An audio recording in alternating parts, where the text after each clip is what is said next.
Hey guys, आज मैं explain करने वाला हूँ माई डी मैन सीजन 1 के एपिसोड नंबर 9 को। अगर आपने तो पिछले एपिसोड नहीं देखे तो प्लेलिस्ट का लिंक आपको डिस्क्रिप्शन में मिल जाएगा। एपिसोड इस बात में डुई को दिखाया जाता है, साथ में गुहन होता है, दोनों किस कर रहे होते हैं। अभी यहाँ पर डुई गुहन से कह रही होती है कि बारिश हो रही है, तुम्हारा गाँव गीला हो जाएगा। लेकिन गुहन डुई का हाथ पकड़ता है और बाद में दिखाता है कि मेरी शक्तियाँ वापिस आ गई हैं।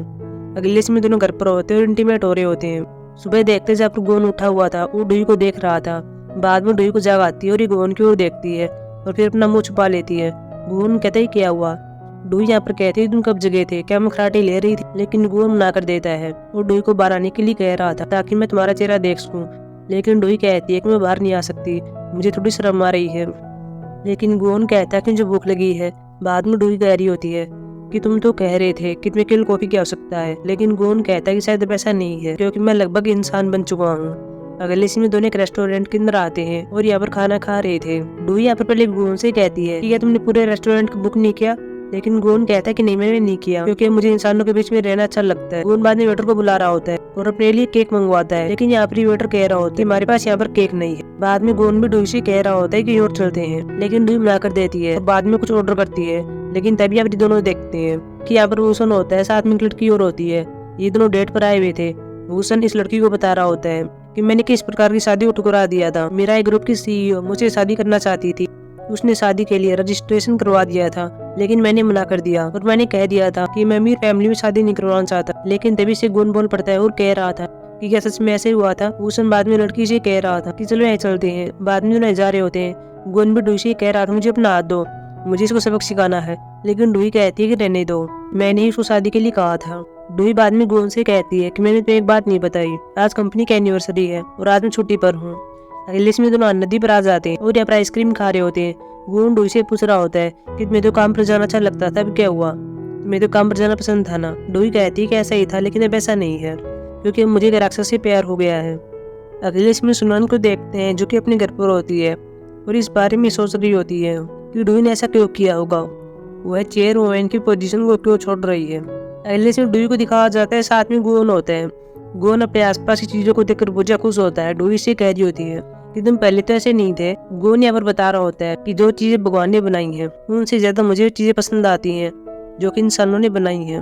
हालांकि हम यहाँ पर यह भी देखते हैं कि यहाँ पर कोई होता है जो कि दोनों फोटोज ले रहा होता है। अगले सीन में दोनों कॉफी पी रहे होते हैं, जहाँ पर गोन डुई से कहता है कि ऐसा लग रहा है कि मैंने कोई बिल्ली ले ली हो।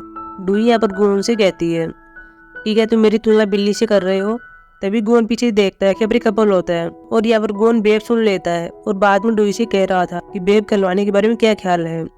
लेकिन डुई मना कर देती है। बाद में गोन कह रहा था कि तुम मुझे पति कह सकती हो, लेकिन डुई यहाँ पर हंसने लगती है। तभी हम यहाँ पर यह भी देखते हैं कि यहाँ पर किसी को इनकी फोटोज ले रहा था और यह तो सुनन होती है।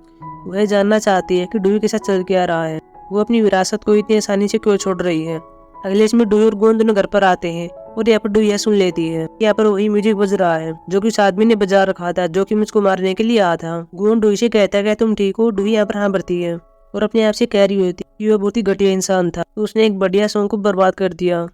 बाद में घर के अंदर आते हैं। डुई यहाँ पर बैठी हुई थी और एक गाने को सुन रही होती है, लेकिन गोन गाने को चेंज कर देता है और कह रहा था मुझे गाना पसंद नहीं है और बाद में वही गाना लगा देता है जो कि उस आदमी ने लगाया था जो कि डुई को मारने के लिए आया था। बाद में गोन डुई से कह रहा था चलो डांस करते हैं।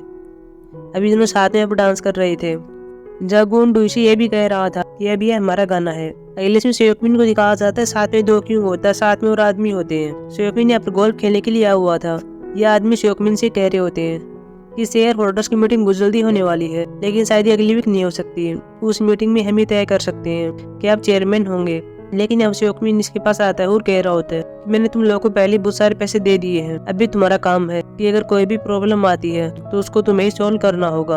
अगले इसमें सेयोकमिन को दिखाया जाता है, साथ में दो क्यों होता है, दोनों गाड़ी के अंदर बैठे हुए थे। सेयोकमिन एक सीन को याद करता है जो कि 17 साल पहले का था।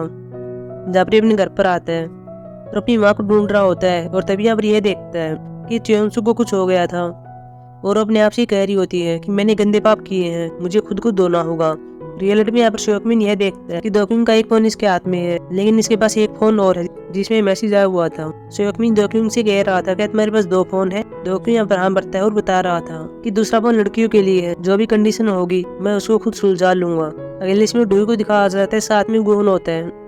डू यहाँ पर गोन से कह रही होती है कि मुझे काम पर जाना होगा, लेकिन गोन इसको कह रहा होता है तुम्हें काम क्यों नहीं करती, तुम ऐसा सोच लो कि कंपनी की एनिवर्सरी कल नहीं थी, वह एनिवर्सरी आज है। लेकिन डू यहाँ पर कहती है कि मैं ऐसा नहीं कर सकती। तभी डू के पास दाजी का कॉल आता है और कह रहा होता है कि श्योकमिन का मेरे पास ये डॉक्यूमेंट आया है। अगले इसमें डू ऑफिस के अंदर आती है, साथ में गोन होता है। डू के हाथ में डॉक्यूमेंट होता है। गोन इसे कह रहा था तुम ऐसा नहीं कर सकती, लेकिन डू कहती है कि मुझे करना ही होगा और यह डॉक्यूमेंट विरासत छोड़ने के बारे में था। डू यहाँ पर गोन से कहती है कि अब मुझे सिर्फ शांति चाहिए और अभी सब करके मैं बहुत ज्यादा खुश हूँ और मुझे कुछ भी नहीं चाहिए। गोन डू से कहता है क्या तुम ऐसी हार मानने वाली हो, तुमने उस आदमी का चेहरा भी नहीं देखा जो कि तुमको मारने के लिए आया था। चूल्हे पर उसका चेहरा देख लेते हैं, बाद में तुम जो भी करो कर सकती हो। डू भी इसके लिए खबर देती है। गोन डू का हाथ पकड़ लेता है, लेकिन कुछ भी नहीं होता, शक्तियाँ काम नहीं करती। लेकिन तभी अगर दाजियों आती है और कह रही होती है कि श्योकुन आया हुआ है। श्योकुन बाद में अंदर आता है और यहाँ पर यह देख लेता है कि यहाँ पर गोन होता है और उसने डू का हाथ पकड़ा हुआ था। अगले इसमें गोन भी बाहर आ जाता है और अपने आप से कह रहा था कि वह श्योकुन यहाँ पर बार बार क्यों आता रहता है। वही श्योकुन भी डू से बात कर रहा था और कह रहा था कि क्या तुम ठीक हो। डू यहाँ पर कह रही होती है कि हाँ मैं ठीक हूँ और अब मैं पहले से बेहतर हूँ। श्योकुन यहाँ पर डू के टैटू को देख लेता है और बाद में कह रहा था कि जब हम अमेरिका में थे और जब हम टैटू पार्लर में गए थे तब तुमने कहा था कि तुम्हें सुई से डर लगता है और तुमने टैटू नहीं बनवाया। लेकिन डू यहाँ पर कह रही होती है कि मैं नशे में थी जब मैंने टैटू बनवाया था। श्योकुन बाद में डू से कह रहा था कि क्या तुम्हें तुम्हारे फैसले पर पछतावा नहीं है। डू यहाँ पर मना कर दी है। बाद में श्योकुन बाहर आता है और यहाँ पर गोन को देख लेता है और कह रहा था कि मुझे तुमसे बात करनी है। अगले सीन में दोनों बाहर होते हैं जहाँ श्योकुन गोन से कह रहा था कि तुम बहुत ही जल्दी ठीक हो गए हो, तुम शायद कोई वैम्पायर हो जो कि लोगों का खून चूसता है। यहाँ पर गोन कह रहा था कि तुम मुझे किसी वैम्पायर कह रहे हो, क्या तुम किसी जादू टोना में विश्वास करते हो। लेकिन श्योकुन कहता है कि ऐसा नहीं है, मेरी दिलचस्पी तुम में है, मैं जानना चाहता हूँ कि तुम कौन हो, तुम ये सब डू के लिए क्यों कर रहे हो, तुम्हें उसका पति और साथ में बॉडीगार्ड बनने की कोई जरूरत नहीं है। लेकिन गोन यहाँ पर कह रहा था कि मुझे डू की जरूरत है। अगले इसमें डू को दिखाया जाता है, साथ में दाजियों होती है। डू ने डॉक्यूमेंट पर मुहर लगा दी थी और बाद में दाजियों से कह रही होती है कि मैं फ्री हो गई हूँ, क्या तुम शराब पीने के लिए जाना चाहती हो। दाजियों इसके लिए हाँ पर देती है। अगले सीन में गोन को देखते हैं जो कि क्योंगसू के पास आता है और इसको बता रहा होता है कि मैंने अपराधी का चेहरा देखा है, लेकिन वो आधा ही देखा है। बाद में अपराधी का चेहरा बना लेते हैं और गोन भी कह रहा था कि ये वही अपराधी है जिसने मुझको मारने की कोशिश की थी और साथ में डू पर भी हमला किया था। अगले इसमें देवक्यू के आदमी को देखते हैं जो कि सनवर्ल्ड फाउंडेशन में होते हैं, वो यहाँ पर स्पाई कर रहे होते हैं। पास में यहाँ पर बोग्यू भी होता है, वो गोन के पास कॉल करता है और कह रहा था यहाँ पर आ जाओ और इनको ऐसे बाहर निकालो, सो बहुत जल्दी होने वाला है। बाद में गोन इनके पास आ जाता है और इनको एक काम देता है और कहता है कि अगर तुम इस आदमी को ढूंढ लेते हो तो मैं तुम्हारा बॉस बन जाऊंगा और अगर तुम ऐसा नहीं कर पाए तो मेरे सामने कभी मत आना। बाद में ये सब ऐसा ही करते हैं। अगले इसमें गायन भी गोन से बात करती है और कह रही होती है कि मैंने तुमसे कहा था कि ऐसा मत करो, तुम्हें मेरी बात समझ में क्यों नहीं आती, अगर तुम ऐसा करते रहोगे तो तुम इंसान बन जाओगे और इंसान बहुत ही कायर होता है, उसे प्यार करना पड़ता है, उसकी मृत्यु हो जाती है। क्या तुम तुझ मानो बनना चाहते हो। लेकिन गोन कहता है कि तुम सीमा पार कर रही हो। लेकिन गायन फिर भी कहती है कि वे तुम्हारे लिए क्या मायने रखती है कि उस पर सब कुछ दाव पर लगा रहे हो। लेकिन गोन इसकी बात नहीं सुनता और यहाँ से चला जाता है। अगले इसमें डू को देखते हैं, साथ में दाजियों होती है, दोनों शराब पी रहे होते हैं। जहाँ दाजियों कह रही होती है कि मेरा पति लंगड़ा था लेकिन मैंने उसे बहुत कुछ सीखा, हम दोनों ने कई चीजें साथ में की थी। डू बाद में कह रही होती है कि मैं नहीं जानती थी कि तुम्हारे अंदर इतना जुनून है। अगले इसमें गोन को देखते हैं जो कि गाड़ी के अंदर होता है, इसके पास डू का कॉल आता है जो कि बुझा नशे में होती है। अगले इसमें गोन इन दोनों के पास आ जाता है और दोनों बहुत ही नशे में होती हैं और बहुत ज्यादा हंस रही होती हैं। गोन भी बोग्यू के पास कॉल कर देता है और बाद में बोग्यू दाजियों को ऐसे ले जाता है। डू भी गोन से नशे में कह रही होती है कि मुझे पिग्गी बैक की सवारी करनी है और अगले इसमें डू पर गोन की पीठ पर होती है और कह रही होती है कि मैं बहुत ज्यादा खुश हूँ और इसलिए मैंने शराब पी ली थी। गोन बाद में डू को घर पर ले आता है। वही बोग्यू भी दाजियों से पूछ रहा होता है कि तुम्हारा घर कहाँ पर है, लेकिन ये बुझा नशे में होती है और बोग्यू करीब जा रही होती है। लेकिन बोग्यू उसको अपने पास से दूर करता है और बार बार पूछ रहा था कि तुम्हारा घर कहाँ पर है। लेकिन दाजियों कह रही होती है कि इसके मेरी नहीं है, वैसे तुम मेरे घर के बारे में क्यों पूछ रहे हो। बोग्यू यहाँ पर कहता है कि मैं तुम्हें घर पर छोड़ना चाहता हूँ क्योंकि गोन ने कहा है अगर वो मुझे इसका आदेश नहीं देता तो मैं ऐसा नहीं करता। बोग्यू बाद में चांद की ओर देखता है और फिर फोन में देखता है और इसे पता चलता है कि फुल मून आने में 2 दिन बचे हुए हैं। अगले इसमें देवक्यू के आदमी को देखते हैं, वे भी अपराधी को ढूंढ रहे होते हैं। अगले इसमें क्योंगसू को देखते हैं, साथ में पुलिस वाला और होता है और गोन ने जो चेहरा बताया था तो उसकी पिक्चर एक आदमी के साथ मैच हो जाती है और इस आदमी का नाम कांगचुल होता है। जो कि किलर होता है। अगले इसमें क्वांगचुल को देखते हैं जो कि किलर होता है। ये थिएटर के अंदर आता है, इसके हाथ में तेल होता है और यहाँ पर एक आदमी बैठा हुआ था। यहाँ पर क्वांगचुल इसको देख लेता है और बाद में कह रहा था कि तुम यहाँ पर पहले से ही हो, मैं सबको जलाने वाला हूँ। उस किताब में लिखा हुआ है कि गुओन की डेथ जलने से होगी। लेकिन तभी यहाँ पर यह आदमी जो कि यहाँ पर बैठा हुआ था एक क्वांगचुल के पास आता है और इसकी गर्दन पर रस्सी लगा लेता है, इसको मारने वाला था। लेकिन क्वांगचुल किसी तरह बच जाता है और यहाँ से भाग जाता है और अपने आप को अपने रूम के अंदर लॉक कर लेता है। लेकिन यह आदमी जो कि शोकमिन होता है वह रूम के बाहर आ जाता है और यहाँ पर तेल गिर देता है और बाद में आग लगा देता है। हालांकि क्वांगचुल दरवाजा खोलने के लिए कह रहा था, लेकिन शोकमिन यहाँ से चला जाता है। अगले सीन में शोकमिन को देखते हैं जो कि अपने घर पर होता है और अपने दस्तानों को जला रहा होता है और फिर कुछ सीन्स को याद करता है कि मेरे साथ क्या चल रहा था, कैसे मैंने मेरी माँ को मारा था और कैसे उसकी दवाइयाँ मैंने चेंज की थी। अगले सीन में डुई को दिखाया जाता है, साथ में गुन होता है, दोनों अपने घर पर होते हैं। डुई के पास यहाँ पर क्योंसी कॉल आती है और गुन के पास हम देखते हैं कि देखो के आदमियों की कॉल आती है और दोनों बता रहे होते हैं कि हमको अपराधी मिल गया है और हमें साथ में उसका ठिकाना ही मिल गया है।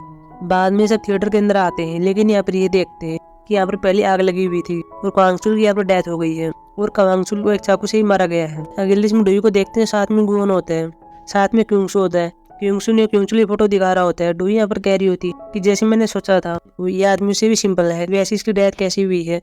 यहाँ पर क्योंचू बता रहा होता है कि इसकी डेथ आग लगने से हो गई है, लेकिन साथ में हमको और कुछ भी मिला है। क्योंचुल की बॉडी के अंदर एक चाकू घुसा हुआ था, मानो वह कोई मैसेज दे रहा हो। बाद में शोकुन भी आ जाता है। यहाँ पर गुन डुई से कह रहा होता है कि मुझे कुछ जांचने के लिए जाना है, तुम शोकुन के साथ यहाँ से चली जाना। गुन बाद में ऑफिस के अंदर आता और कुछ ढूंढ रहा होता है।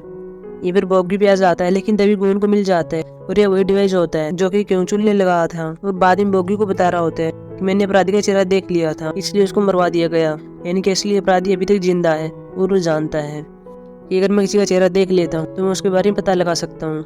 अगले इसमें शेरा को देखते हैं जो कि अपने घर पर होती है, साथ में यहाँ पर नौकरानी भी होती है जो कि जली हुई चीजों को उठा रही होती है। लेकिन तभी शेरा कुछ देख लेती है और बाद में इसके पास आती है और ये जले हुए दस्ताने होते हैं। लेकिन तभी यहाँ शोकुन आता है और कह रहा था क्या कुछ हुआ है, लेकिन शेरा मना कर देती है। अगले इसमें डुई को दिखाया जाता है, साथ में शोकुन होता है। शोकुन डुई से कह रहा होता है तुमको कैसे पता चला कि अपराधी वही है, तुमने तो उसका चेहरा भी नहीं देखा था। लेकिन डुई बाद में कहती है कि गुन ने उसका चेहरा देख लिया था। शोकुन बाद में डुई से कहता है कि ये तुम्हें गुन पर विश्वास है। डुई अब शोकुन से कहती है कि क्या तुम उस पर शक कर रही हो, वैसा नहीं है, उसने मेरी कई बार जान बचाई है, इसलिए तुम उस पर शक मत करो। अगले इसमें गुन को देखते हैं, साथ में बोगी होता है। गुन ने अगर बोगी को डिवाइस दे रहा था और कह रहा था कि तुम देखो कि इससे कुछ हेल्प मिल सकती है ताकि हम असली अपराधी को ढूंढ सके। लेकिन बोगी यहाँ पर कहता है कि ऐसा मत करो, फुल मून बहुत जल्दी आने वाला है, तुम्हें तुम्हारी शक्तियाँ वापिस मिल जाएंगी, तब तक तुम शांत रहो।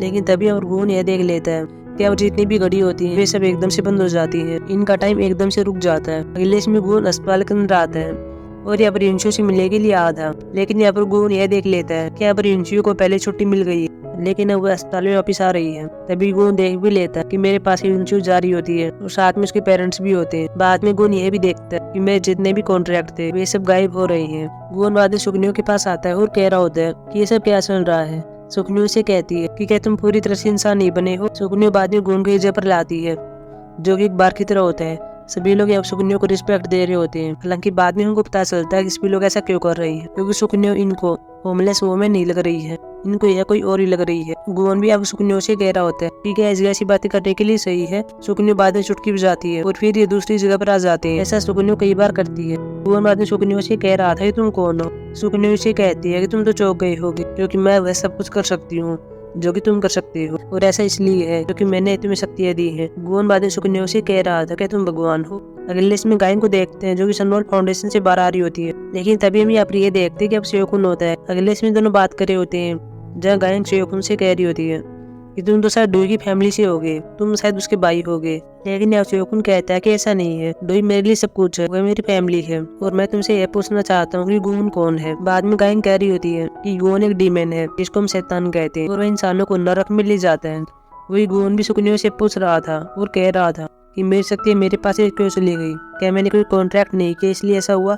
लेकिन सुकन्यू कहती है कि ऐसा नहीं है, वे शक्तियाँ गलत बॉडी के अंदर हैं, इसलिए वो टिमटिमा रही थी। गुन अब सुकन्यू से कह रहा था कि वे शक्तियाँ मुझको वापिस कैसे मिल सकती हैं, कोई ना कोई तो रास्ता होगा। सुकन्यू कहती है कि एक रास्ता है जो कि आसान है, जब डुई की डेथ हो जाएगी तो वे शक्तियाँ तुम्हारे पास आ जाएंगी। एपिसोड के लास्ट में हम देखते भी कि डुई को कुछ हो गया था और जमीन पर पड़ी हुई थी और बाद में एपिसोड समाप्त हो जाता है। तो गाइस इतनी मेरी एक्सप्लेनेशन एपिसोड नंबर 9 की। अब हम मिलेंगे एपिसोड नंबर 10 के एक्सप्लेनेशन में जो कि कल आने वाला है। तब तक के लिए बाय।